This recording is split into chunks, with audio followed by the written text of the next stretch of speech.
Bonjour, aujourd'hui Le Maître et Marguerite de Mikhaïl Bulgakov.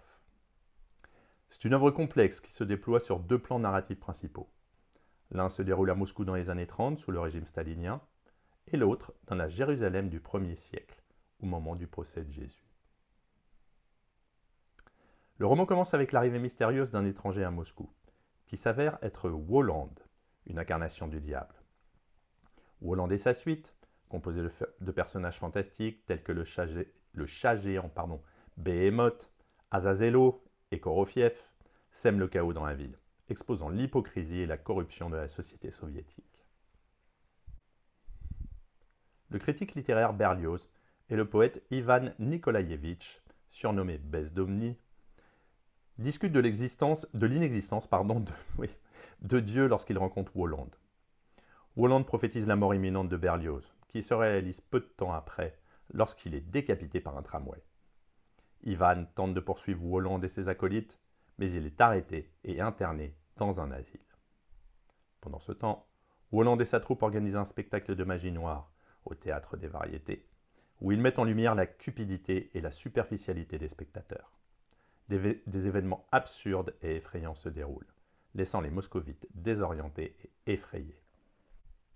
Parallèlement, le roman raconte l'histoire de Ponce Pilate, le procurateur romain de Judée, qui est contraint de condamner à mort Yeshua ha-Notzri, un philosophe itinérant, malgré ses propres réticences.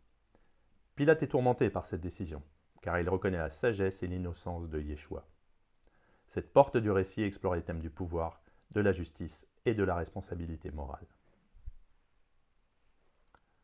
Le personnage du maître, un écrivain anonyme, apparaît dans l'intrigue moscovite. On revient à Moscou. Il est auteur d'un roman sur Ponce Pilate, mais il a été persécuté par la censure soviétique et a fini par brûler son manuscrit. Déprimé, il se retire du monde et se fait interner dans le même hôpital psychiatrique que Bezdomny.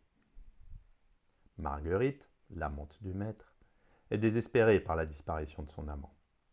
Un jour, elle est approchée par Azazelo, un des serviteurs de Wolland, qui lui propose de retrouver le maître en échange de devenir une sorcière pour une nuit. Marguerite accepte, et lors de cette nuit fantastique, elle devient la reine du bal organisé par Wolland, où elle rencontre les âmes des morts et des criminels.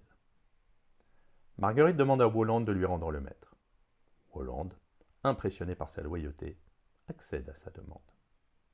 Le maître et Marguerite sont réunis, et Wolland leur offre la paix éternelle dans une petite maison isolée, où ils peuvent vivre ensemble, loin des tracas du monde. Il y a plusieurs thèmes, 5. Le bien et le mal. Wolland, en tant qu'incarnation du mal, joue un rôle ambigu. Il expose la corruption, mais il semble aussi exercer une forme de justice. Le pouvoir et la corruption. À travers la satire de la société soviétique, Bulgakov critique la corruption, l'oppression et l'hypocrisie des élites. L'amour et la rédemption. L'amour entre le maître et Marguerite transcende les épreuves et les transforme. Leur amour est récompensé par une paix éternelle. Le pouvoir de la littérature. Le roman du maître sur Pilate est un symbole de la lutte contre la censure et l'oppression. La réapparition miraculeuse du manuscrit, détruit, montre que les idées ne peuvent pas être entièrement supprimées. La nature du temps et de l'histoire. Le récit entrelace les événements historiques avec ceux de la fiction, brouillant la frontière entre réalité et imagination. À bientôt.